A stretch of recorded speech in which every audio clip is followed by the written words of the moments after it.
Shabbat Kodesh, Perashat Devarim, Shabbat Hazon, Makam Hijaz. Today, the 5th day of Av, Hilula of Rabbenu Ha'ari, Rabbi Yitzhak Luria Ashkenazi, corresponding to the 9th day of August. Today's class, graciously sponsored by David and Joyce Yohros from Panama, La'ilui Nishmat, her beloved father, Emmanuel Atiye Ben Tera, Alav Shalom. Additionally, today's class dedicated for the Refuah Shelema of Tzipora, Bad Marinel, Agam Yosef Ben Mor, Heleni Orna Ben Hen Hanna, among all of the Holim of all of Am Israel. There is a lot of topics that I would like to cover today, and each one it's very important, and each one it's relevant. So we try to cover as much as we can. Discussing Rabbenu Ha'ari. I believe Rabbenu Ha'ari, Rabbi Yitzhak Luria Ashkenazi, really does not need my introduction. Rabbenu Ha'ari, it's very instrumental in a lot of the things that we do in our life from a Torah, from a halakha perspective that are sourced in Rabbenu Ha'ari, including but not limited to, for example, the way we pray. The Sidurim that we use is based on the Nusach of Rabbenu Ha'ari. If it's the Sephardic Sidur and many other Sidurims, the foundation of the Sidur comes from the great Rabbenu Ha'ari Zal. Who was Rabbenu Ha'ari? So I did some biographical research, and I tell you a couple of pointers. Number one, Rabbenu Ha'ari was born in the year 1534 and passed away in the year 1572. So he lived only 38 years. He passed away when he was very, very young. Where was he born? According to some opinions, he was born in Jerusalem, but regretfully became an orphan. His father passed away, and the family relocated to Egypt.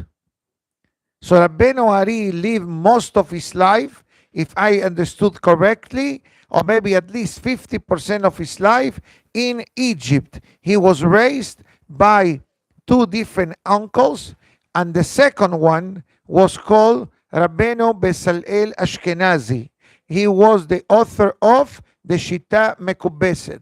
For the yeshiva students and Kolel students that are with us, visiting us, especially from Mexico and South America, due to their summer plans and schedule, Shita Mekubeset is one of the most foremost Hachamim that I learned by in the yeshivot and the kolelim. There is no yeshiva in the world, correct, that doesn't have Shita Mekubeset.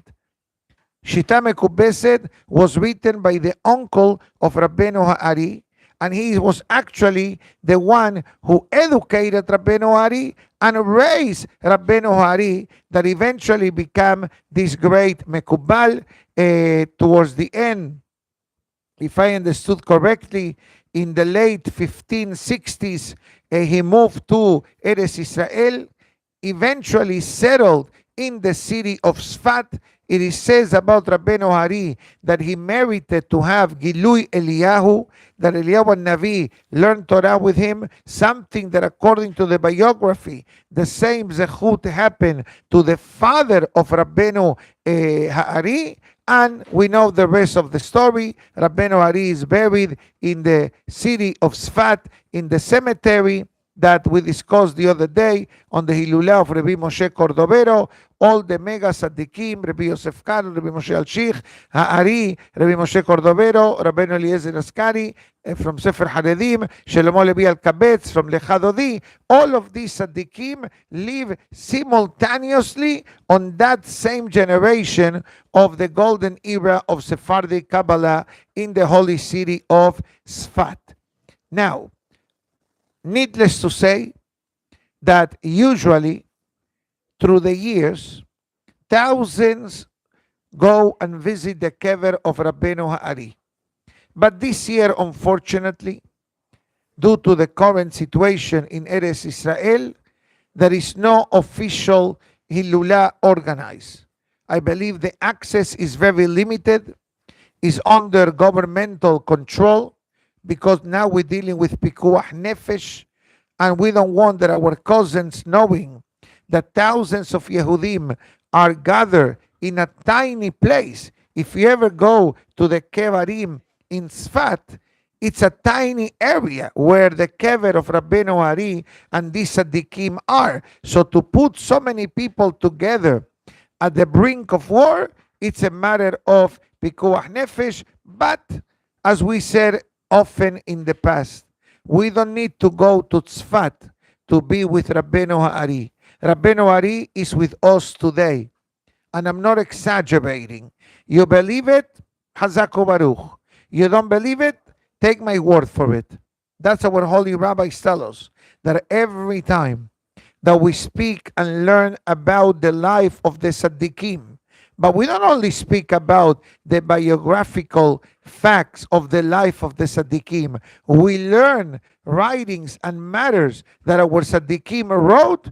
Automatically, not only that creates Nahat Ruach, that creates a great level of satisfaction to HaKadosh Baruch Hu, because we speak about to the tzaddikim, because we believe the power of the tzaddikim. That's what the Kedushat Levi writes in the prayer of Mosai Shabbat, Emunat Hachamim. For example, I tell you a few things that we do, and they are from Rabbenu Ha'ari.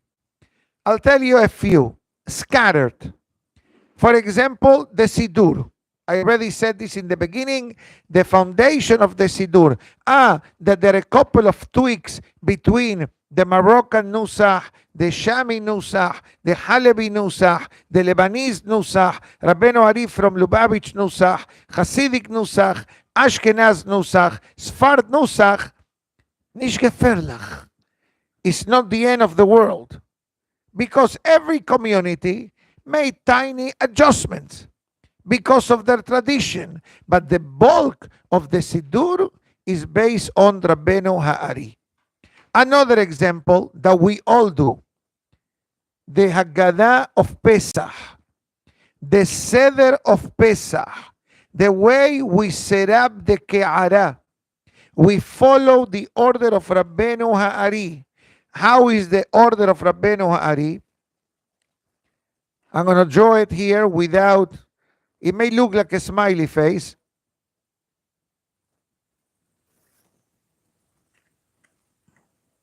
This is how we set up, gracias, how they set up the Ke'ara according to Rabbenu Ha'ari. Thank you.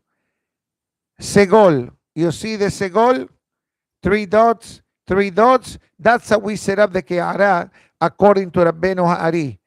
Why do I say this? Because if you look in certain Haggadot, they bring you a different version.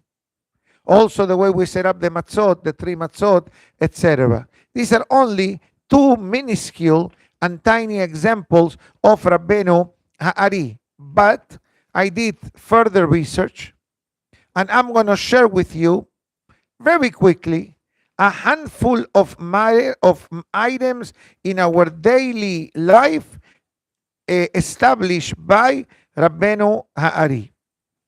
There are many, but I selected a handful so we can move things along quickly. Right here, Rabbenu Ha'ari writes, we all pray every day, correct? So far, so good? Everybody agrees. Question number 2. Who wants their prayers to be accepted? Baruch Hashem, so far, so good. Everybody wants the prayers to be accepted. But not only we want them to be accepted, we want the prayers to be answered, correct? We agree on that? That's unbelievable. 3 questions that we all agree. Comes Rabbenu Ha'ari and gives us a formula. What is the formula for our tefillah? So if you open up the Sidur of tefillah, right in the area of the korbanot, after Batitpalel Hannah, before the Akedah, Rabbenu Ari established an added paragraph in the prayer.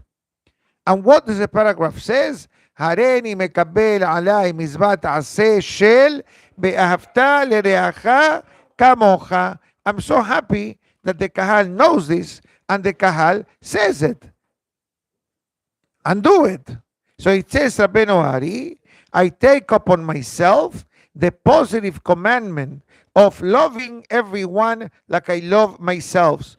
Comes Rabbenu Ari and it says, a person that wants their prayer to be welcome in Shamayim, he should say this verse and have in mind any person that is in critical condition of health and needs a refuah, or any person who finds themselves to be in grave danger, or someone that is experiencing a very critical condition, not a situation, I should separate. Condition is the health, situation could be not health.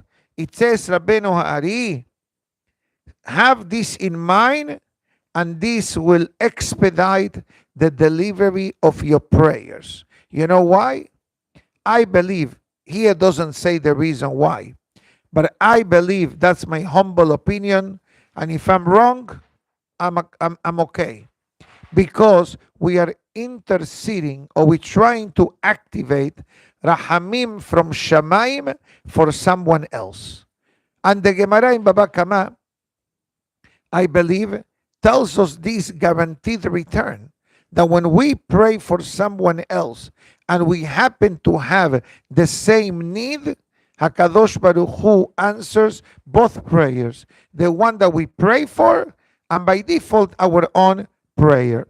Beautiful. Next, Rabbenu Ha'ari, and it says, Ha'ari Zal quotes the Zohar Kadosh, and it says, whoever says the Akedat Ishak daily, properly, bekoha, the power of the Akedah, lehagen al ha'omer mikol ha'holaim ra'im. The Akedah has the power to block any critical medical condition in the life of the person.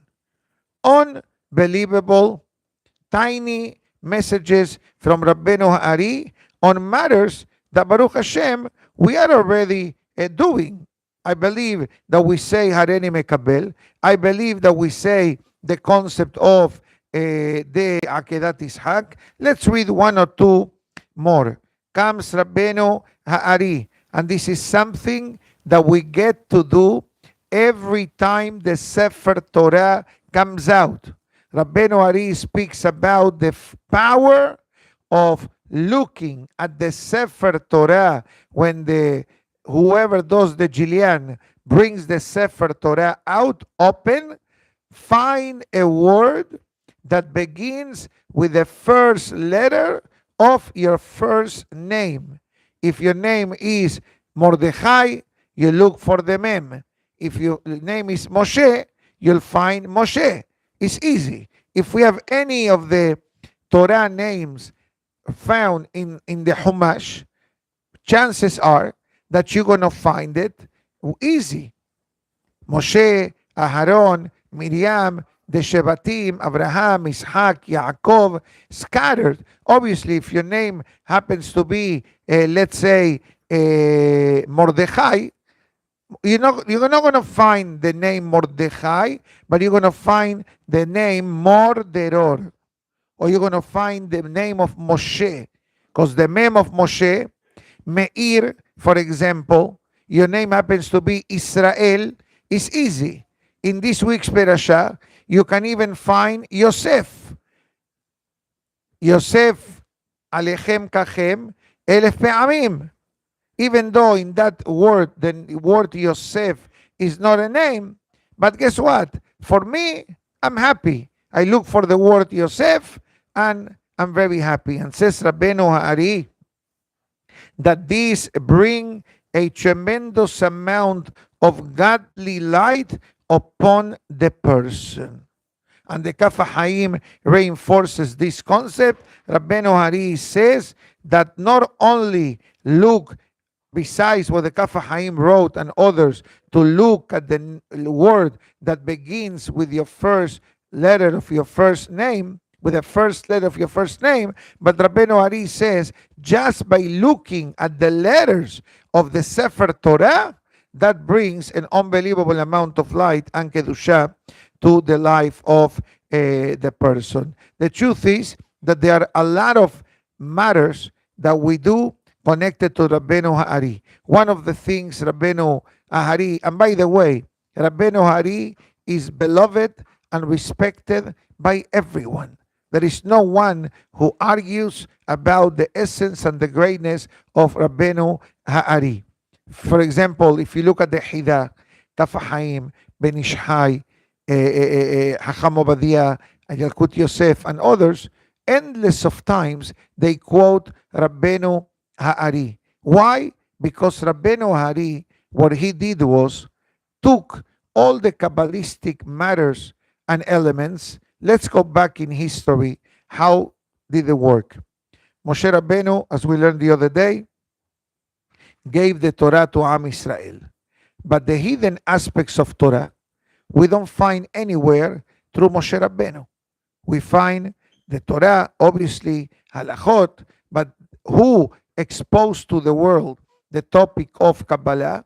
Rabbi Shimon Bar Yochai, which is the nitzot of Moshe Rabbeinu. From Rabbi Shimon Bar Yochai, obviously there were many great tzaddikim throughout the generations, but who truly started to reveal a lot of the Kabbalistic matters and put order in our spiritual life, the one and only Rabbenu Hari. So no one can say, oh, I don't agree with Rabbenu Hari. If a person says, I don't agree with Rabbenu Hari, he needs to check his neshama. Because something may be short circuit, or maybe you have a bug in the system. Rabbenu Hari is Rabbenu Hari. You can say Moshe Rabbeinu, Rabbi Shimon Bar Yochai, Rabbenu Hari. Easy. Why? Because they follow the pattern more on the hidden aspect of life. By the way, there were many Mekubalim. And you remember when we learned the other day the life of Rabbi Moshe Cordovero? When Rabbi Moshe Cordovero passed away, or he was about to die, the students asked him, who is going to take over? You leave the world. When Moshe Rabbeinu passed away, he left Yoshua bin Nun. So they went to Rabbi Moshe Cordovero and they said, Hacham, Rabbi Moshe, you're leaving the world. Who is taking over? We need a teacher. We need guidance. He says, don't worry. You will know who that will be. But Rabbi Moshe Cordovero passes away. Now, commotion in town, in Tzfat. That's where they all lived. Who is going to take over? Who is going to teach us? Who is going to be the guidance? Like Moshe Rabbeinu says, you can't leave the sheep without a shepherd. So they were debating where to bury Rabbi Moshe Cordovero. And there was an argument among the people, the family, the other Hachamim. Rabbenu Hari says, that's not where you need to bury Rabbi Moshe Cordovero. He says, why you say that? So Rabbenu Hari says, listen to Rabbenu Hari, you don't see the column of fire in front of you? You don't see the pillar of fire heading towards that area? They look around, they see, we see nothing. Says, okay, follow the fire. So we don't see it. I'll guide you. And that's how Rabbenu Hari was appointed. Upon the passing of Rabbi Moshe Cordovero, everyone understood retroactively why Rabbi Moshe Cordovero didn't say, appoint Rabbenu Hari. Rabbi Moshe Cordovero knew that Rabbenu Hari is the perfect candidate. But you know, when certain things like this happen, suddenly the family, the sons, he's too young. He's from Egypt. right? It's not from here. It's like Moshe Rabbeinu and Yoshua. The Torah writes, "Besamachta et yadecha alav." God says to Moshe, place your hand on Yoshua. Now Moshe Rabbeinu, what does he do? Place both hands. Why did Moshe Rabbeinu did such a thing? To avoid anyone saying, oh, Moshe Rabbeinu used only one hand. It means that he wasn't 100% sure. Which hand did he use? The left or the right? No, I think he used the right. Are you sure? Maybe it was the left. His left or your left? You understand how something minor can become into balagan? So what did Moshe Rabbeinu do? In front of the Jewish people, what did he do? Both hands on the head of Yoshua. This way, he dissipated any drama that could happen, which regretfully, and I say this with embarrassment and pain, is something that today exists. Is something that I've heard in the past. I hope that it was only an isolated situation that happened in Israel many years back, but it's an unfortunate matter, and our Torah Kedosha and the Hachamim know better than the rest of us. So, for example, there are a lot of things written, but I'll tell you one thing. One of the most famous students of Rabbenu Hari was Rabbenu Chaim Vital. Famous Rabbenu Chaim Vital, who is really responsible for keeping records of all of the teachings of Rabbenu Hari. And there is a discussion where Rabbenu Vital, Chaim Vital, is buried. One opinion says Damascus in Syria. Other opinion says that the remains were taken to Eretz Israel, to the city of Kiryat Malachi, which is also very close to Gaza. Mamash, a few minutes from Gaza, before Netivot, correct, is Kiryat Malachi, is Ashdod, Ashkelon, Kiryat Malachi, Netivot, and once you come to Kiryat Malachi / Netivot, you're already closer to Gaza than to Jerusalem, just to understand geographically speaking. And it does make sense that certain tzaddikim are buried strategically. Where do we learn it from? From Moshe Rabbenu. It's a pasuk in the Torah. When the Torah writes the burial site of Moshe, it says, "Vayikbor oto bagai mul bet Peor." He is buried across from Peor, and Rabbi Moshe Cordovero explains, and others explains, that the fact that Moshe Rabbenu is buried there, that creates a blockage of kitrugim, a blockage of accusations for sins created by Am Israel in the story of Peor. Now, they asked Rabbenu Chaim Vital, how did Rabbenu Hari, in such a short life, was able to achieve something beyond our understanding? Let's be honest. If we go through our history, how many Hachamim were really connected to Kabbalistic matters? We have a lot of Mekubalim. If you go to Israel today, you go to Yeshivat Mekubalim Bet El, Mekubalim, Hacham Kaduri, Alav Shalom, Hacham Yaakov Kassin, Alav Shalom, Hacham Ben Ishai. Hacham Obadiah was a master in Kabbalah. Many people don't know this. Hacham Sha'aravi, Rashash, Ben Ishai, Kafahaim, Dehida, Rabbenu Hari, Rabbenu Chaim Vital, the Baal Shem Tov, and many other tzaddikim. Of course, Rabbi Moshe Chaim Lusato, all these mega tzaddikim. Who was the teacher of these mega tzaddikim? Rabbi Shimon Bar Yochai and Rabbenu Hari, including Rabbi Shimshon Meostropoli, that we spoke about him the other day.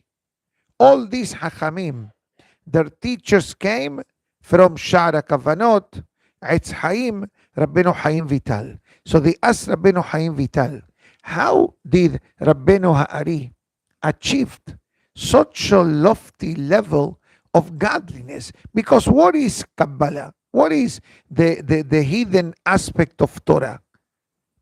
What we don't see. Otherwise, it's not called Sod. What's Sod? Secret. Sod is hidden. Sod Hashem lire'av. The hidden secrets of God can only be revealed for those who have Yirat Shamayim. So says Rabbenu Chaim Vital a couple of things.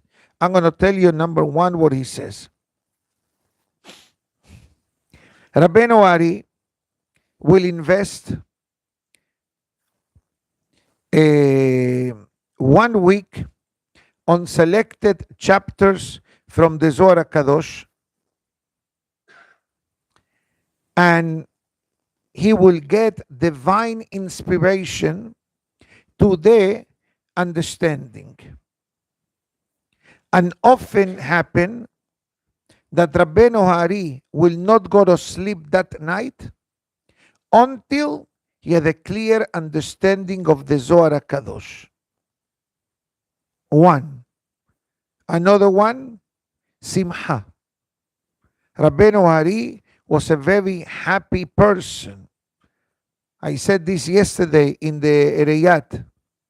The Gemara writes that a person who wants to attract godliness, and we learn it in the morning class, avoid anger, avoid being a good friend of alcohol, avoid depression, atzlut, atzbut, kaas, lesanut, all mockery, all these 4 elements are detrimental for godliness, because these 4 types of behaviors create a distance from godliness. But the Gemara writes, you know what is a magnet to godliness?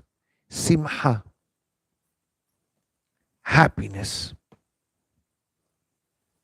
David HaMelech, Ivdot Hashem besimcha. The Baal Shem Tov, Simcha pores gather. Happiness breaks down the barriers. Rabbenu Ari speaks very highly about the topic of the Mikveh. It's a known fact. Rabbi Shai brings this concept, explaining the different kavanot, the different thoughts that a person needs to have when they go to the mikveh on Erev Shabbat. And if you never go to the mikveh on Erev Shabbat, maybe today, in honor of Rabbenu Ari, go to the mikveh. One of the kavanot Rabbenu Ari says is that a person removes the aura of the weekday. Another one brings the holiness of the Shabbat. Another one removes the attribute of anger. If God forbid a person experiences anger, a mikveh is a great tikkun. You have them somewhere? You're going to writing it down? Okay, I thought you have them already writing. Makes my life easier. Okay? Anger, the impurity of the week, removes, I believe, judgment. And also there is the kavanot of the Hashem's names, different combinations of Hashem's names, which are attributed to the concept of the mikveh. And also the person brings ha'arat Shabbat. The person brings the holiness of the Shabbat. We usher the Shabbat. Rabbenu Baal Shem Tov writes that the closest moment, or Mehila, the only situation in life that a person can feel like the moment of being in the mother's womb is when we are in the mikveh. Why? Because mikveh is one of the handful of mitzvot that covers the entire body as a whole. There are not too many mitzvot that achieve that. Even talet, certain parts of the body. Tefillin, certain parts of the body. Giving tzedakah, certain parts of the body. Saying berachot, certain parts of the body. But there are three basic mitzvot that we can achieve that level of holiness. Number one, being in Eretz Israel. We are in Eretz Israel. All of the body is surrounded by the mitzvah. The other mitzvah, sukkah. But you can only achieve that 1 week a year, Sukkot. But the mitzvah that can be done any day, mikveh. Going to the mikveh. And Baruch Hashem, Aventura has 3 men's mikvehs. Very nice, very new.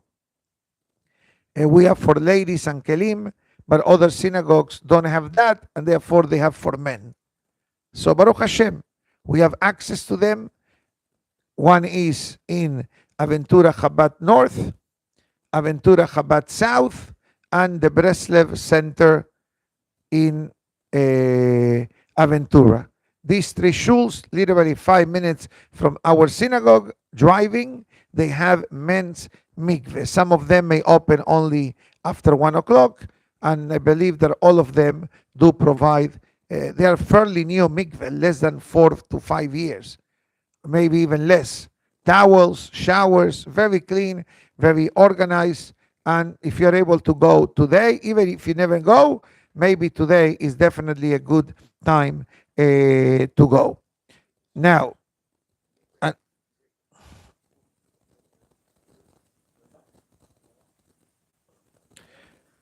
I don't have the list in front of me. If you bring me a Ben Ish Chai, which is out there, you know the Ben Ish Chai book that has the image, bring it to me, I'll do it quickly. Baruch Ata Adonai Eloheinu Melech HaOlam She'akol Nihiya Bidbaro.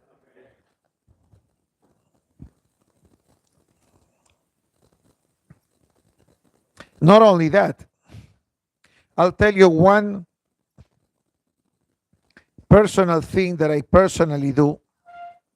And obviously it's not, the class is not about what I do, but I do something that I think that helps me tremendously.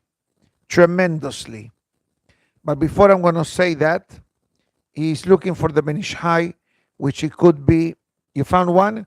Hazaku Baruch Tiyeh. Beautiful, beautiful. Well, I look for this halakha from the, no halakha, suggested from the Ben Ish Chai. It's what I do when I go to the mikveh. I do a special prayer. I do a special prayer. Unbelievable. Unbelievable.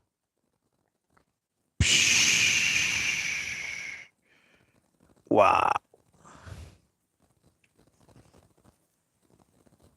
I got excited.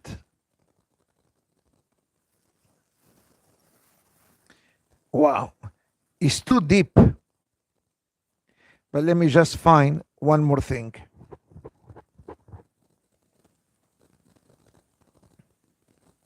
I'm going to find only the paragraph of the mikveh.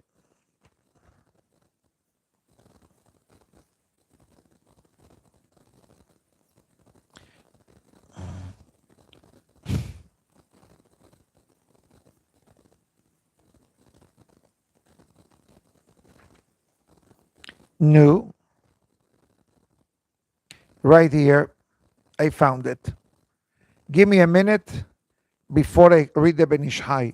One thing that I find it that helps me personally is after doing the 7 suggested dipping in honor of Shabbat, I have a certain thought, whatever situation may be, whatever situation it may be, if sometimes may be for refuah, or if sometimes I may be about to deal with a certain challenging situation, or I need extra help from Shamayim, that Shabbat, it's great at all levels. Sometimes you have matters going on. Sometimes you have a lot of semahot. You may say, okay, so what's the issue? Okay, you have a lot of semachot in the synagogue. Hazaku Baruch. But sometimes semachot take extra long time. Many aliyot, many singing, then people get a bit anxious. Some people have anxiety. Refuah shelema. Okay? So I make a prayer. HaKadosh Baruch Hu help me that the Shabbat should go smooth, peaceful, and happy without hiccups. Or let's say I need to do a special darush, a special derasha, or a special class, or whatever it may be, I throw in my prayer. And Baruch Hashem, I see good results constantly. Comes Rabbenu Ha'ari. This is quoted by the Ben Ish Hai, and talks about preparations for Shabbat. You can say from, how do I say this? Rabbenu Ari writes about taking a haircut on Erev Shabbat. We know, and in a few moments, I'm going to switch very quickly to some of the halachot that we need to know before Shabbat starts to plan accordingly. I'll make it very quick. Rabbenu Ari says, when you're going to take a haircut, do it Friday morning before Hassot. Why? Because once Hassot come, we come into Shabbat mode. That's one thing that Rabbenu Ari writes. Also, Rabbenu Ari writes the concept of, brought by the Ben Ish Hai in Perashah Lech Lecha Shana Bet, cutting the nails in honor of Shabbat. And if a person cannot go to the mikveh, take a shower, bathe, and dress accordingly. But it says Rabbenu Yosef Chaim from the Rabbenu Ari, in order to receive the Shabbat properly, do the following thoughts when you go to the mikveh. Number one, to purify your body from any kind of impurity. Any kind of impurity. Number two, to remedy the sin of anger. Number three, to remove the daily garments from the soul.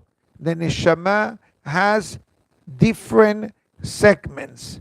Nefesh, ruach, neshama, haya, yehidah. Nefesh, ruach, neshama, Rashi Tevot, neran. These have different compartments in our neshama. So we're not only removing from the nefesh, but also from the ruach. I don't really understand what this means. I don't understand. I'm human like you are. But Rabbenu Ben Ish Hai writes, and it says that because this dipping in the mikveh carry a Kabbalistic combinations of names of HaKadosh Baruch Hu. I have the formula in front of me, but I'm not going to illustrate it because I'm going to expedite, discuss a few halachot. And it says, additional mikveh is in honor of Shabbat. Literally, actually it said 5. In honor of Shabbat, and there are those who do 3 nefesh, ruach, neshama, and there are those who do 5 in honor of the 5 segments of the neshama, and then we do 2 more in order to welcome the essence of the Shabbat into our life. This is based on the writings of Rabbenu Ha'ari. The Rabbenu Chaim Vital writes a very interesting hidush. Halachically, you do not have to do it. But Rabbenu Chaim Vital says that Rabbenu Ha'ari, the day that he will eat dairy, he will not eat meat. He will wait till the end is over, then he will eat meat, even though halachically it's not an issue. As long as you waited that 6 hours between meat and dairy, or even dairy and meat, you don't even eat 6 hours. No mixing. Dairy is dairy, meat is meat. But do not worry. It says about Rabbenu Hari that even when he wasn't physically healthy or strong, he will still go to the mikveh because it's one of the spiritual remedies to the soul that benefits the body even. Unbelievable things. I'm not going to speak about the parasha of today. Beli Neder will save that for Shabbat. There is a lot of fascinating concepts. I saw something powerful from the Hatam Sofer. I'm not sure if I can say this publicly because I don't want, God forbid, to anyone to misunderstand. I don't want to create a revolution in the world, so we're going to save it for some other time and take my word for it. Be ready for good news. That's all I can say. Besimcha Rabbah. Be ready for good news. That's all I'm saying. Soon. Sooner than later. And believe me, I say this with conviction, without any hesitation. A fascinating commentary on the Hatam Sofer of this week's Torah portion that is written over 200 years ago. Isaac is watching from Shamayim and writing the news of the day. I'll give you a hint. He speaks about the revolution that is going on today in England. That's all I can say.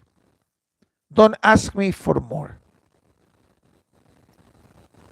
Even though I want to say it, I'm not going to say it. But he spoke about what's happening today.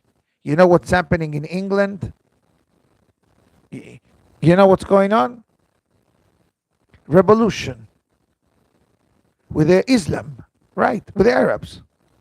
Don't ask. No. Does not say nothing about Venezuela. I apologize for that. But it does say about England.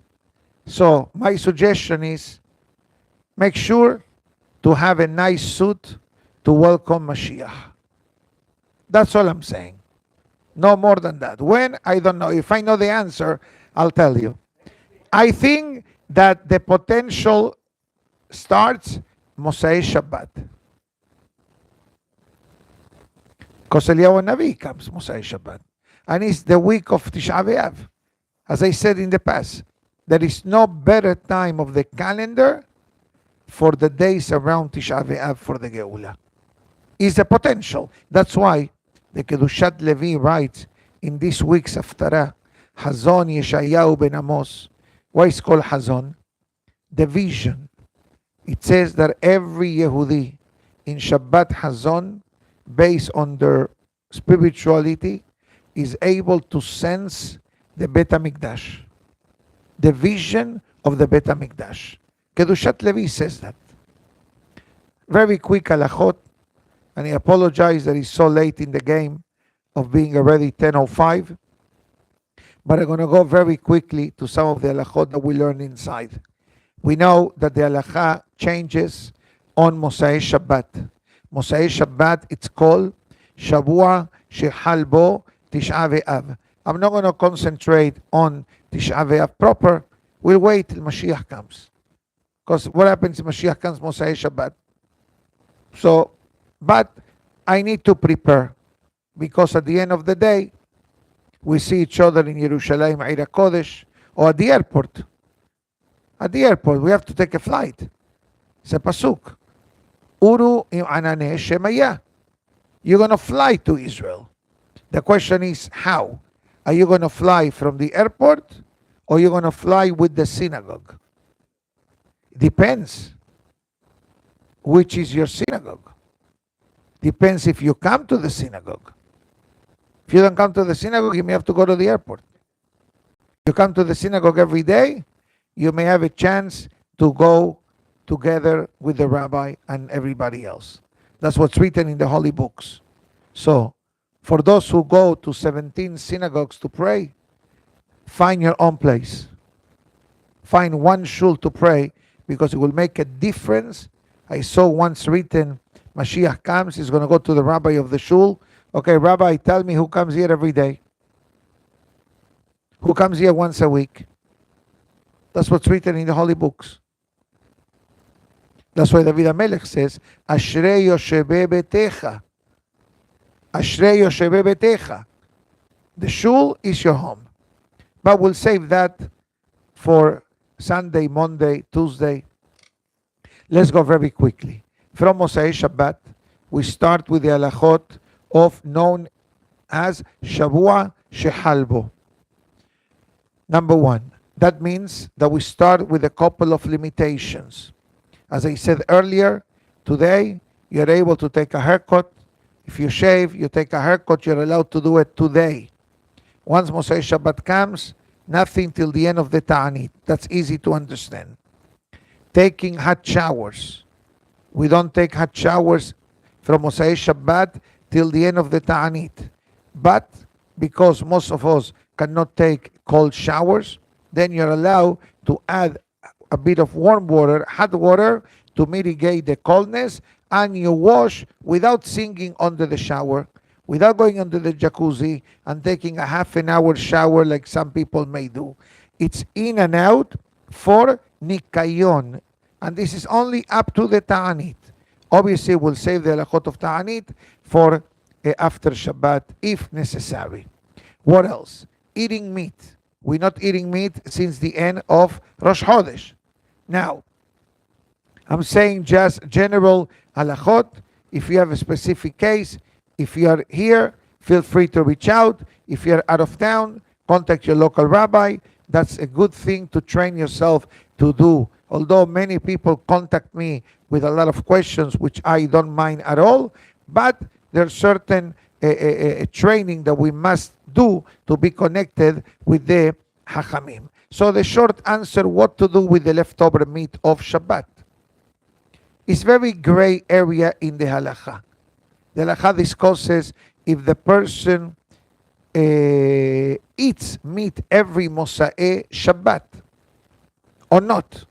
If you never eat meat on Mosai Shabbat, like I never eat meat on Mosai Shabbat, I'm not going to start tomorrow night to start eating meat on Mosai Shabbat. Other opinion in the halacha writes that because the meat was cooked in honor of Shabbat and is Seudah of Melave Malka, so there is a leniency upon whom to rely to eat it. But needless to say that a person should not tell to the wife, why don't you throw in more meat for this Shabbat? And his intention is to have leftover meats in after Shabbat. That's called Naval Birshut HaTorah. That the person is called cheating the system. Needless to say that we need to make Havdalah at home because it's Lesorech Mitzvah. You're allowed to drink the grape juice, although some opinion says that there is a minor, whoever made Havdalah, to sip it and give it to a minor to finish it. But if there is no one around, obviously Lesorech Mitzvah, you're allowed to do it. But one thing that we must do now, today, to avoid halachic complicated matters, is the preparation of garments. Garments means the external garments that we're going to wear Sunday, Monday, Tuesday. This means, according to the Sephardic tradition, because could be some people who follow the Ashkenazic tradition, it's a bit stricter than the Sephardic tradition in these matters specifically. Now, the garments that we're going to be wearing externally, for example, t-shirts, shirts, pants, jackets, all these need to be worn before Shabbat starts. Obviously, if, let's say, you have a pair of pants from the cleaners and you wore them, that means that they are no longer considered halachically freshly laundered, so then you're allowed to wear it next week. But let's say my cleaners comes on Friday and I want to wear a different suit and my suits are funny. Why? Because I have in my closet two type of suits. I have one black suit, two gray suits, and four blue suits.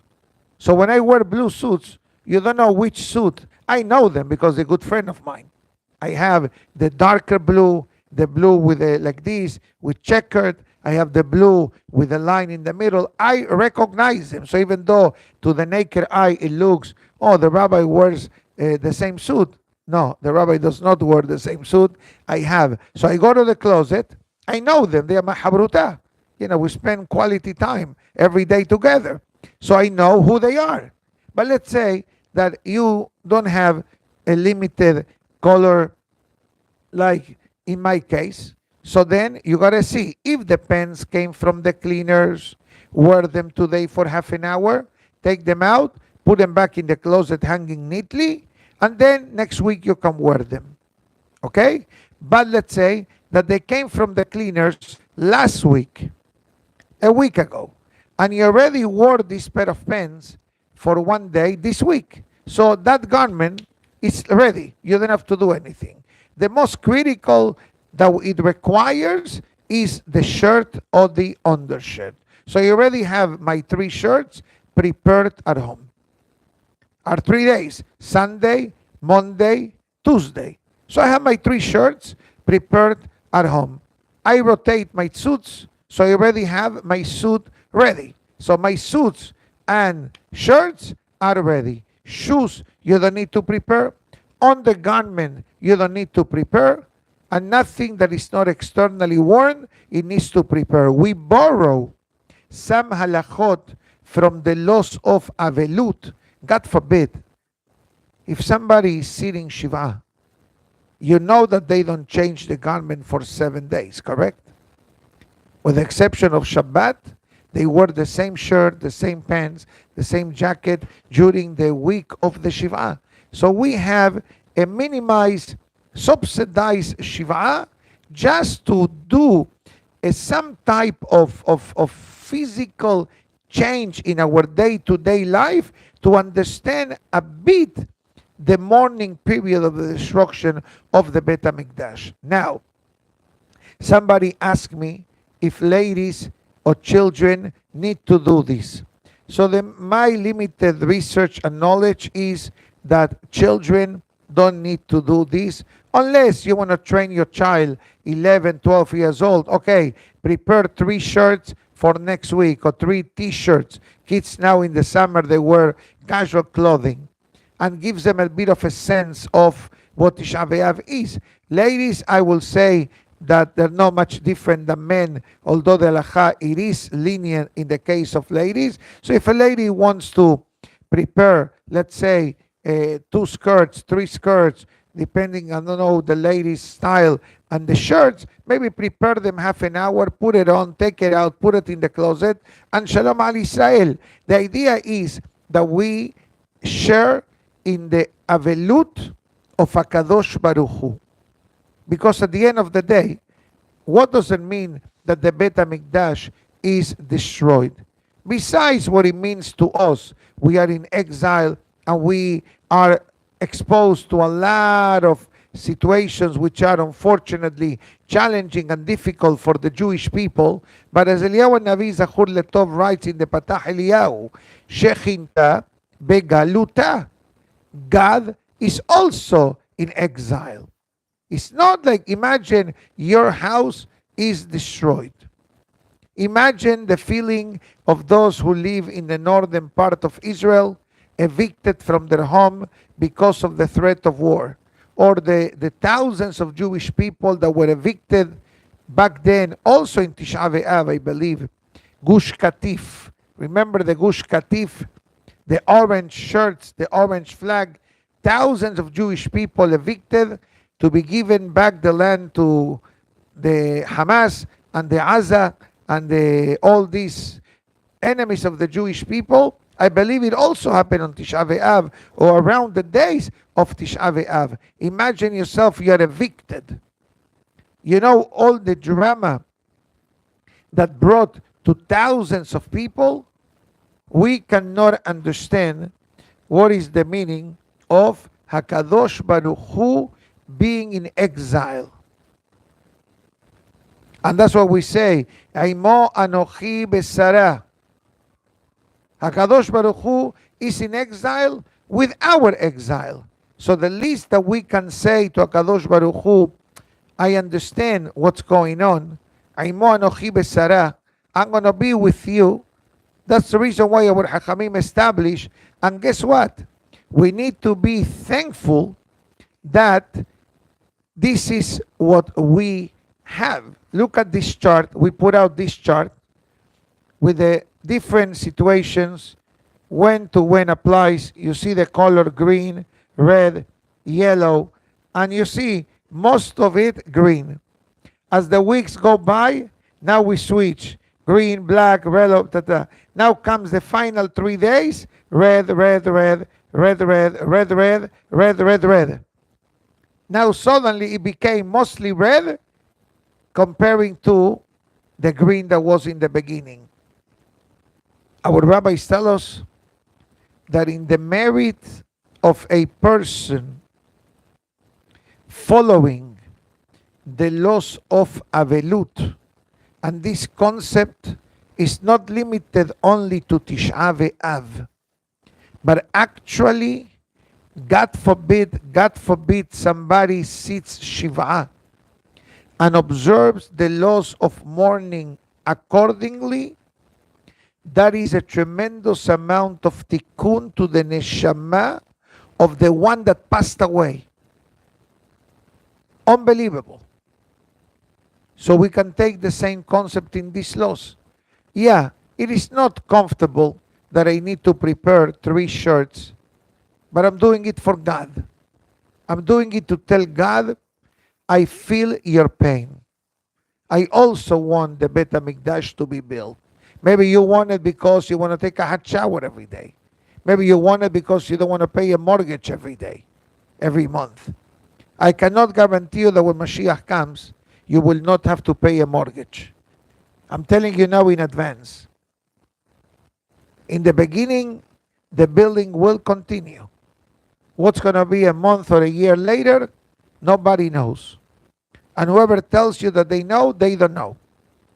Because nobody can know what's going to be in the future unless you're a Navi. And there is no prophecy outside of Israel. So therefore, we have no prophets in the room. But, on the other hand, every year, we have this feeling of the Geula. And the Geula has been determined already. The question is, if we're going to have the merit between Mosai Shabbat and Wednesday to see miracles and wonders. We hope and pray that Be'ezat Hashem, seeing the hardship and the suffering of the Jewish world, if you will ask me a year ago, how do you feel? We all will say, I wish we can go back to last Tisha B'Av, before October 7, before the wars, before the attacks. We thought that COVID was the ultimate enemy. I wish we can go back to COVID. Not to stay home and buy from Amazon and to disinfect the products. Remember the early days? Disinfect everything. But at least it was something that it was painful because, God forbid, many people did perish on that particular day, which I must apologize in advance, because I have the paper in front of me, exactly in the page of where I was supposed to give the class from this book. I prepared it yesterday. I said to myself, how am I going to remember that I need to give this dedication? I said, easy. Go to the parasha, put it in Friday, you'll open the book right here, it was right here, open the book, and you'll have the paper. But for some reason, this didn't take place. Between the halachot of Tisha B'Av, the Rabbenu Hari, and the Ben Ish Hai that we quoted, I failed to mention this name. But I'm going to do it now, and I hope the Neshama forgives me. Today's class also dedicated La'ilui Nishmat Ishaq ben Hannah Chera. graciously sponsored by his son, Maurice Chera. Hazaku Baruch Tihye. Beli Nether, I'm giving a free rain check Sunday morning. Let me put it on Sunday morning page. I just hope to remember and don't come up with a different menu, because that's what happens, you know. Sometimes you plan and God says, you plan as much as you want. I have a different menu for the day. So I'm going to put it here, and hopefully, Be'ezat Hashem, I will remember early. I leave it maybe more exposed right here. And I talk to myself through signs that I know them. And Be'ezat Hashem will do that to elevate the neshama of Ishaq ben Hannah alav shalom. So Be'ezat Hashem, we wish everybody to have a beautiful Shabbat Hazon, Shabbat Perashat Devarim, and Be'ezat Hashem, Shenizke Benehamat Sion. We wish in these days, according to the Sephardic tradition, Shenizke Benehamat Sion, that we may be married with a consolation from Sion, which is obviously Yerushalayim Eir HaKodesh, with the building of the third and final Bet HaMikdash, B'mehera v'yamenu, Amen. Baruch Adonai Le'olam, Amen be'amen. Rabbi Hanania ben Akashia